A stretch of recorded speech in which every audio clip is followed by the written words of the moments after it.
hello, fight fans. Tomorrow is UFC 240, Max Holloway versus Frankie Edgar. I've been looking forward to this one for a very long time.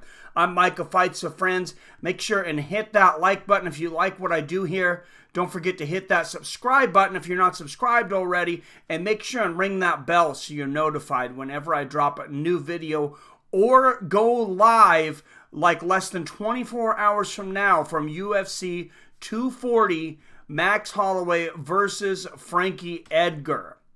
This one, of course, was canceled when Max Holloway had some weight cutting difficulties, and then Brian Ortega stepped in against Edgar, and everything got pushed back a minute. We'll get into that here in just a minute, though. Let's go through the times for each fight tomorrow and the odds, and then let's go through some picks. We'll also let you know where all of these fights are going to be so you can be in the right place at the right time. First two fights are going to be on UFC Fight Pass. Eric Koch and Kyle Stewart are scheduled to walk down to the cage at 3:40 p.m. Pacific. Eric Koch minus 106, Kyle Stewart minus 118. So Stewart just a slight favorite, almost a pick 'em there. A lot of close odds here. Next one, real similar, Gillian Robertson versus Sarah Frota. Plus 108 for Sarah Frota. Robertson a minus 134. They are scheduled to walk down to the octagon at 4:05 Pacific. Then we're moving over to Big ESPN, not ESPN Plus. The prelims on this one are on Big ESPN. Again, I have Alexander Pantoja versus Davison Figueiredo starting the prelims. Pantoja a slight favorite at minus 137. Figueiredo a slight underdog plus 110. So for those of you that don't know how that works and what I'm talking about, means if you put $100 down on Figueiredo and he wins, you get 110 back. You would have to put down 137 on Pantoja to get your $100 back. Sang Woo Choi versus Gavin Tucker. Doesn't get any closer than this. Absolute even odds. Both minus 112, scheduled to walk down to the octagon at 5:45 p.m. Pacific. Then you got Hakeem Dawodu versus Yoshinari Horii. Huge favorite for Dawodu on this one. He's a minus 400.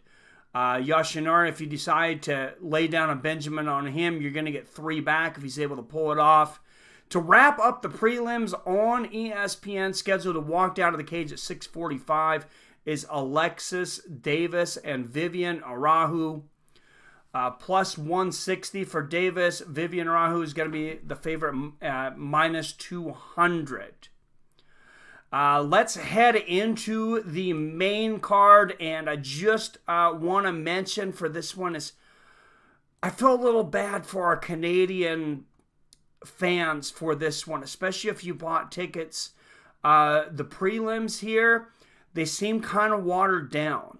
And the main card, I mean, I like, these top 3. Even the top 5 fights, some popular Canadian fighters there. These prelims, not real solid compared to what we've gotten recently, in my opinion. But I've said that in the past several times, and we've ended up with a spectacular night of fights. So you got to let them fight. Let's go into the main card of the evening before we get into our picks. Marc-Andre Barriault versus Krzysztof Jotko. Jotko is going to come in minus 177 favorite. Marc-Andre, a plus 140 underdog. They are scheduled to walk to the octagon at 7:15 p.m. Pacific. Next up, popular Canadian Olivier Aubin Mercier versus Arman Tsarukyan. Mercier a plus 150 underdog. Tsarukyan's going to be a minus 190 favorite. I expect to see some money coming in the last minute on Mercier. He's very popular in Canada. Then you got that 3 spot what we've been calling the featured bout, and it has been great the last few UFCs. Of course, 2 pay-per-views ago, we had Donald Cerrone versus Tony Ferguson in the 3 spot, what people called the People's Main Event. And then last pay-per-view, UFC 239, that 3 spot, of course, was Ben Askren versus Jorge Masvidal, and all 5 seconds of goodness that brought us. Jeff, I always want to say Geoff. It's Jeff, though. He spells it strange. Jeff Neal versus Nico Price. Jeff is a minus 345 favorite. Nico Price, a plus 260. And I'll talk a little bit more about those odds here in a minute. But they're scheduled to walk down to the octagon at 8:15 p.m. Pacific. Chris Cyborg versus Felicia Spencer. Cyborg comes in a minus 670 favorite in her last fight on her contract.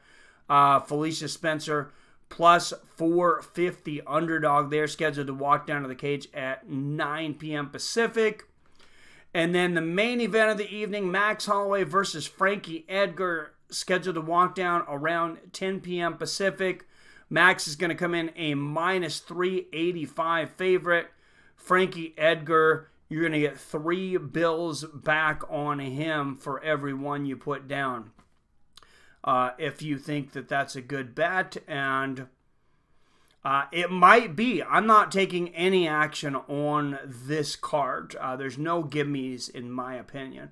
Let's get into my first prediction, though. I'm going to break down that 3 spot. Jeff Neal versus Nico Price. Jeff Neal is an absolute murderer at welterweight. He's undefeated in the UFC.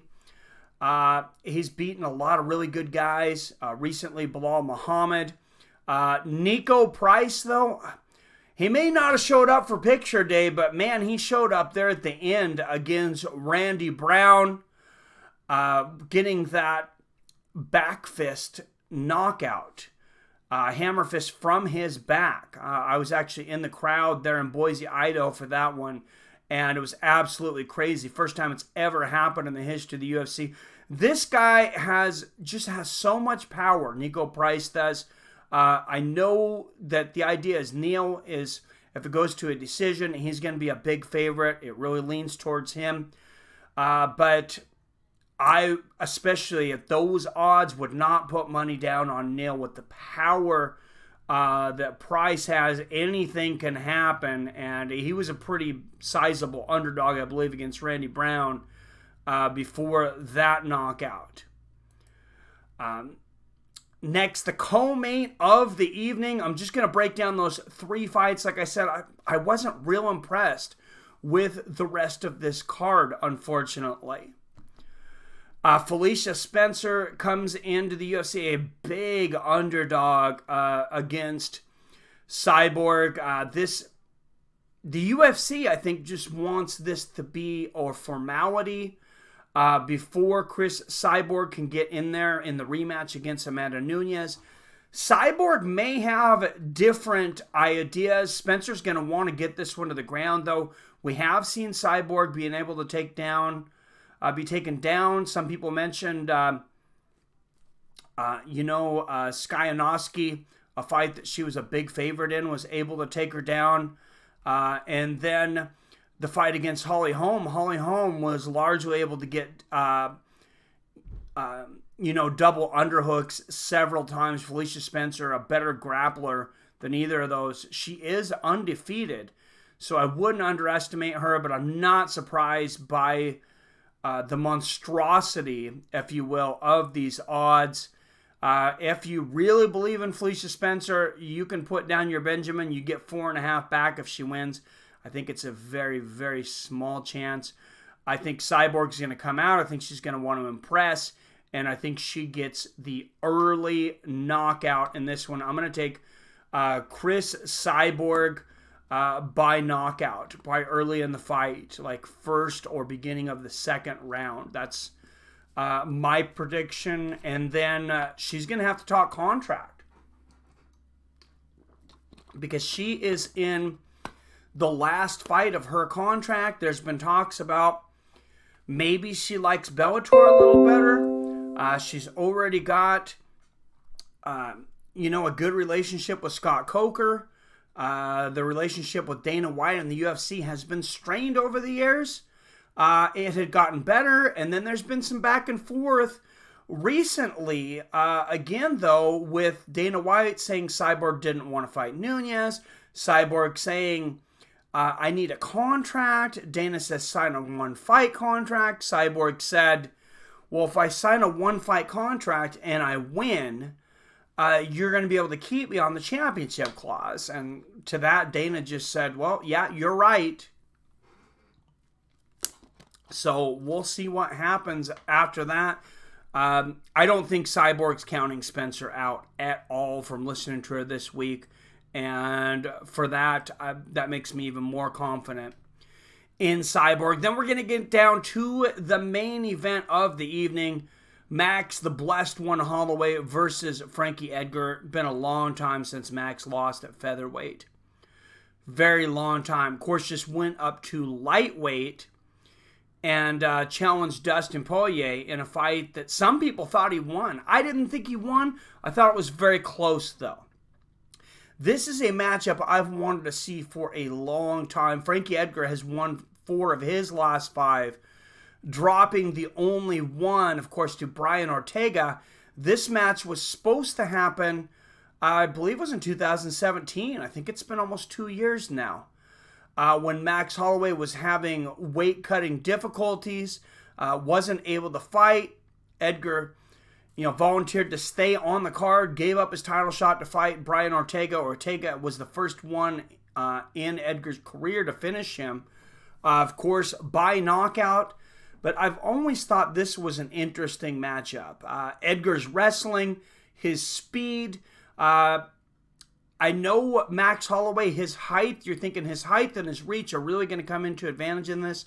And it definitely could. But the way I see Edgar, as fast as I see him move those small arms, as fast as I see him shoot in for takedowns and everything, that's why I've always thought that this was a very, very tough matchup for Max Holloway. Stylistically. Not that Frankie Edgar is a better fighter, or even on Max Holloway's level at this point in his career. I just think stylistically, Edgar matches up with him pretty well, but probably not as well as he would have 3 or 4 years ago. Frankie Edgar's 37 years old now. Holloway, about 10 years younger. I think that's really going to help Holloway, and I'm going to lean towards Holloway. I don't think either one of these guys is going to finish the other one. I don't think that either one of them is going to break the other one. But I'm going to go with the blessed one, unanimous decision. I think he wins probably 4 out of 5 rounds, if not all 5. I think that age difference, I think we lost the best time to see that fight, which I think would have been 3 years ago or more.